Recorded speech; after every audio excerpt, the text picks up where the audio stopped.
Dean, Vice Provost McMaster, Regent Simonson, members of the faculty and administration, families and friends, and most importantly, you, the graduates, thank you for allowing me to participate in your great day. What an honor to be back on campus to celebrate your commencement in Carlson's 100th year. As you will learn in the years ahead, returning to campus is going to bring back a flood of memories. 37 years ago, I sat right where you are now, and I can say that Carlson School truly was a launch pad for me. Back in 1979, I joined Sigma Nu fraternity literally just down the road, and I was elected chapter chair. It was really a first business turnaround for us as we grew membership from 40 to some 80 members. We had fun fixing up the house and creating great experiences. And I remember well hiking to class on those cold winter days, finding every tunnel you could before you hit the bridge, the Washington Avenue Bridge over the Mississippi River. That bridge box felt like a freezer. I think it was colder inside than outside. But today, Carlson's 100th commencement is indeed about celebrating your moment. You made a key life decision when you enrolled at the U of M. After many years of work, focus, and effort, and in many cases with the support of your friends and families here today, you find yourself closing this chapter, turning the page to the next chapter in your life, and that's exciting. When I look back at my graduation moments, I distinctly remember the ceremony and holding that diploma in my hand. It was well-earned and paid for with 7% student loans. But I must say, I don't recall a riveting commencement speech. Not a word. And I have to come completely clean with you all. I've never done one of these before. But nevertheless, I'm determined today to honor the moment you have. So my goal is to share what it means to me to be a leader, and more specifically, to be an authentic leader. For me, it still distills down to three things: focus, curiosity, and trust. Today, I want to challenge you to become an authentic leader because I believe the world needs them now more than ever. It's relevant for all, whether you're an entrepreneur, a team leader, heading a nonprofit or a community organization, a CEO, or CEO of your own household. How you behave and play your role impacts your team that you lead every day. And of course, it's ultimately going to impact your success. My personal leadership journey has introduced to me many people who are so good at what they do. These seemingly natural and authentic leaders fascinate and impress me. I'll admit, I've been a shameless thief of their wisdom all along the way. From the highly talented Pillsbury executive Jerry Levin, who I worked for 10 years, I witnessed his quick conceptual brain, his strategic clarity on things, and his calm under pressure management with people, just the way he dealt with people. To then the Oracle, Warren Buffett, the chairman of Berkshire Hathaway, who so impressed me. He has a genius business mind, but this immense capacity for people. Immense capacity, very generous. With Warren, the opportunity for me to work with him on one hand seemed destined to be, but on the other hand, an opportunity almost lost. So I'm going to share my Warren story with you. It began in 1985 when I came across Warren Buffett's annual letters, and I became a voracious reader of them every year. And I went to school on how he looked at brands and how he looked at businesses. It was just, he thought differently. Fast forward to 2012, when I was now CEO of Brooks, and we were on our third owner since I'd been there, and it was Fruit of the Loom, which was a Berkshire Hathaway company. On Monday, January 2nd at 7 a.m., I returned from my desk from a family holiday trip ready to kick off the new year. While out, I'd been checking my email, but not my voicemail. That was actually a big mistake. It was about the time voicemail was going back into the rearview mirror. But that Monday, I got to my desk, and the red light on my phone was blinking. And it was a voicemail from Warren Buffett. "Jim, I've got an idea. Call me when you can." Well, my heart sank because I had just left a voicemail sit in my inbox for 5 days from Warren Buffett. Ugh, this was not good. I captured myself. I picked up the phone, called the number, and he instantly answered hello. And again, I stopped. Warren Buffett answers his own phone. He answers his own phone. So he went on, Jim, I've been thinking, Brooks is doing well. I'm going to spin you out of Fruit of the Loom and set you up as a standalone Berkshire subsidiary. And being thoughtful, I said, Warren, I think that's a great idea. I think that would work well. So on we went, and I told him that he'd been mentoring me from afar for 25 years, and it really felt like destiny to me. To work with Warren at that point in my career, in my leadership journey, was perfect timing. He exemplifies to me authentic leadership in so many ways and really reinforced what I was focused on. And as I mentioned, authentic leadership, I think, is synthesized into these three key areas: focus, curiosity, and trust. So I'm going to start with focus. It was here at Carlson where I would be introduced to the importance of focus. The highlight came in the last quarter of 1982 in the Management 5101 Advanced Topics course on leadership. It featured different CEOs from the best companies in Minnesota at that time. It included 3M, Target, Cray Research, Marvin Windows, and others. And the course was taught by Wheelock Whitney. Wheelock was the former CEO of Dane Bosworth, now RBC Wealth Management, and had actually run for governor in Minnesota. So Wheelock was super smart and insightful, but he was so human. His manner was gracious, generous, unpretentious, and inclusive. As students, we were invited to his home. He played guitar and sang songs around the campfire. He was the closest thing I'd seen to a Renaissance man at that point in my life. And I'll never forget his closing speech on the course. In the end, he made it clear that to be an effective leader, you've got to have good judgment, because you've got to create clarity of focus on mission and strategy for your team, or you're going to risk that they won't follow you. And I took that insight with me everywhere I went from that day forward. In fact, I used it in my first big job interview with my boss to me. He asked me that big question point blank: why should I hire you? Literally like that. And I quickly responded, you should hire me because I have good judgment. And it worked. I got hired. And later, when I took the helm of Brooks Running in 2001, I found a leadership truth that for me was just foundational. It was Benjamin Disraeli. And I put this on my whiteboard. The secret to success is constancy of purpose. I believe it's just a truth, and it's still on my whiteboard today. The secret to success is constancy of purpose. My business experience to that point had led me to the conviction that purpose with sustained focus wins the game. But what was Brooks' focus? Back then, we were a small, broad-lined athletic footwear and apparel company competing with all the brands you all know well, and we were trying to be everything to everyone, and hence were really meaningful to no one. So with loads of debt, bankruptcy was around the corner if we couldn't find a focus that we could win at. So we made the judgment that Brooks would focus on building a brand with runners and go all in with them. We burned the boats on everything else, on basketball, family footwear, tennis shoes, only running. And against some of the best brands in the consumer world, we planted our flag on a singular purpose: to inspire everyone to run and be active. And it was a unique position then that I thought could save the company, but also had a chance to stand the test of time. And now, 18 years later, we're a leading brand in the performance running category and having lots of fun building a brand and growing it. So I think focus is key for authentic leadership. Focus with good judgment. The second attribute I think is key to authentic leadership is curiosity. And for me, curiosity is about solving puzzles in a constantly changing world. To avoid being a one-hit wonder, you've got to develop a great radar as a leader and then be willing to recalibrate, because nothing ever stays the same for very long. A curious attitude often reflects humility of your understanding of the world around you.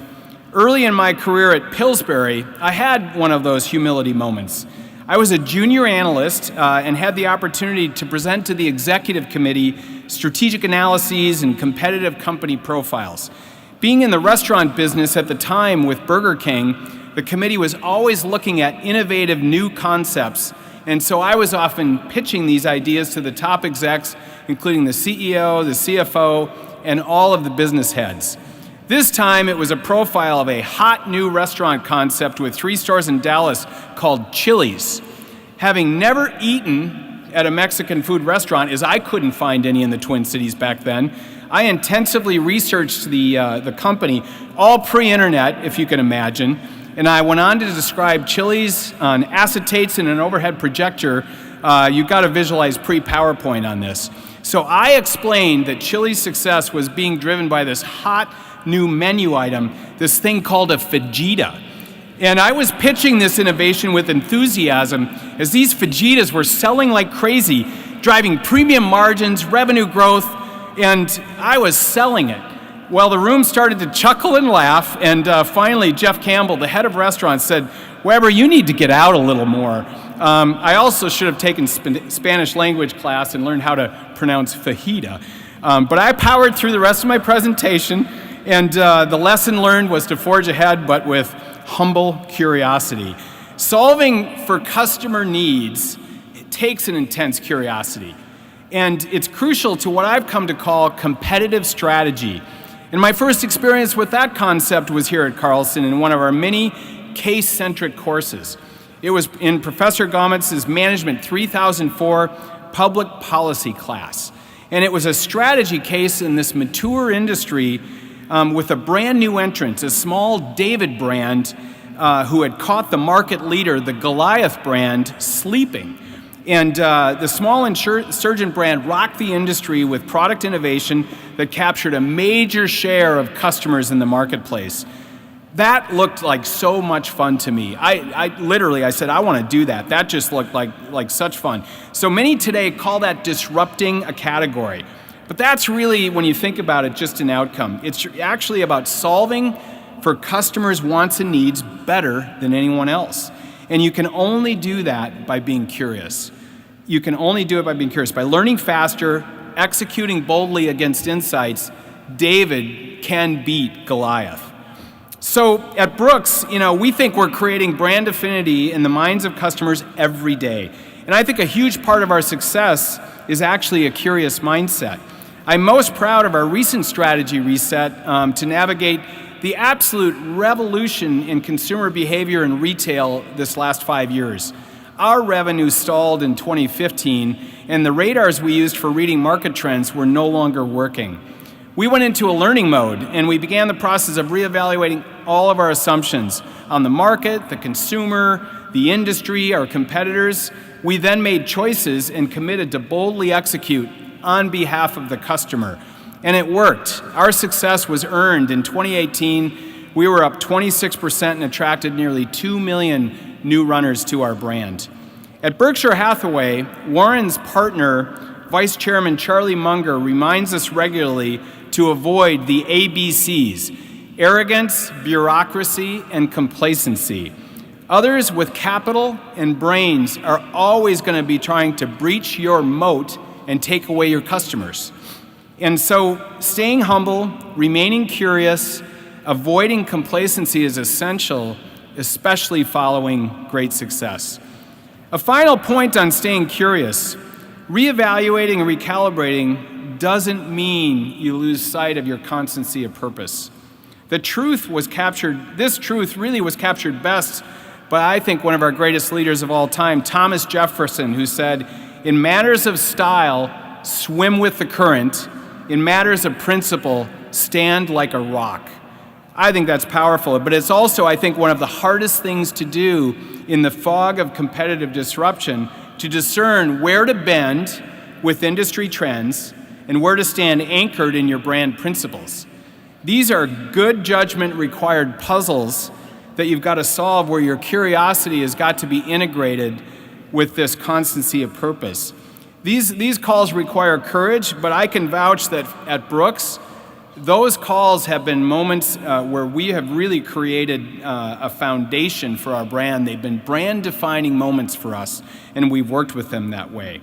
So the third attribute that I want to tie to authentic leadership is trust. So life and business is absolutely still all about people. Happiness and fulfillment in your life is going to come from your relationships with the people that matter to you. For me, it's my wife, my kids, my grandkids, it's my family and close friends, and my teammates at Brooks with whom I share our brand building journey. However, I didn't start out with all of this wisdom. Early in my career, I was pretty wonky and intensely searching for the right answers. And for me, that usually meant looking at the numbers, definitely more IQ than EQ. In hindsight, how I won over my wife, Mary Ellen, is still a bit of a mystery to me. We dated through our years here at the U. She's a gopher too. And given my lack of emotional intelligence, I can only credit her with having tremendous vision and patience. And she's here today, so thank you, Mary Ellen. Upon graduation, I got an offer from Norwest Bank Minneapolis and John Lindahl's group and embarked on a path to become a commercial banker. And at the bank, analyzing business strategies and financial statements led me to a key insight, that human behavior was seemingly behind every number and everything in business. It's one thing, as you now have all done, to look at an income statement. But when you look through it, you can see that revenue actually reflects customers' buying behaviors. And when you look at gross margin, and through that, it's reflecting what customers are actually paying for products and what prices they're willing to spend. Likewise, a negotiation isn't just winning or win-win, it's actually relationship building plus persuasion skills and a poker game attached. And even great algorithms often simply mimic or predict human behavior at scale. So in the end, even banking required creating relationships with people, and that meant generating trust. It all came back to trust. I went on to develop conviction that brands, and I was in the branded consumer business, are built over decades on a foundation of trust and shared values with their customers. At Brooks, we aspire to be a trustable brand. It starts with a product experience, but it goes much deeper. We're a purpose-driven brand around the fact that a run will make your day better. If you get out and move in the morning, it's going to make your day better. We compete with our culture and values, and we think if we can express them consistently in everything we do, over time, Brooks will resonate with like-minded people. They'll trust us rationally and emotionally. So I want to challenge you to think about yourself as an authentic leader. It's a white space out there that is absolutely fillable. Over the last 30 years, I've watched so many of our leaders, institutions, businesses, governments, religious organizations, all suffer from a loss of trust. The stories are sadly all too common, and current examples today of respected brands where trust has been compromised unfortunately include Facebook and Wells Fargo. It's a time of increasing transparency and scrutiny. People are looking for who they can trust. And part of being trusted is embracing diversity and inclusion. Not only is it fair and respectful, but it makes for stronger teams. I think most businesses are focused on it, especially in the consumer world. I don't know a brand that can afford to lose one customer. But I think also you need to mirror as an organization the diversity of your customer base, because if you don't, over time you're going to miss the mark and lose trust again that way. We feel fortunate at Brooks because running is one of the most approachable and inclusive sports the world has ever known. It welcomes all ages, backgrounds, abilities. All you have to do to belong is run. And I'm a little older now, so I think walking counts as slow running. Everybody's in. So as you walk or run today and hold that diploma in your hand, you have an incredible opportunity to become an authentic leader, to become your best self. Find your focus. Use good judgment to identify your purpose. Ideally, it's going to be one that reflects your superpowers and something that gives you energy. Second, stay curious. Be a learner, not a knower. Be open to recalibrating your radar. Stay humble and avoid complacency. Finally, be trustable to the people on your team as well as the stakeholders who matter to your organization. Your behavior is your most valuable currency. In the end, you'll be authentic to yourself and to others, and that will be a leadership uniform that will always fit you well. So congratulations again on your achievement, and Godspeed to you all. Thank you.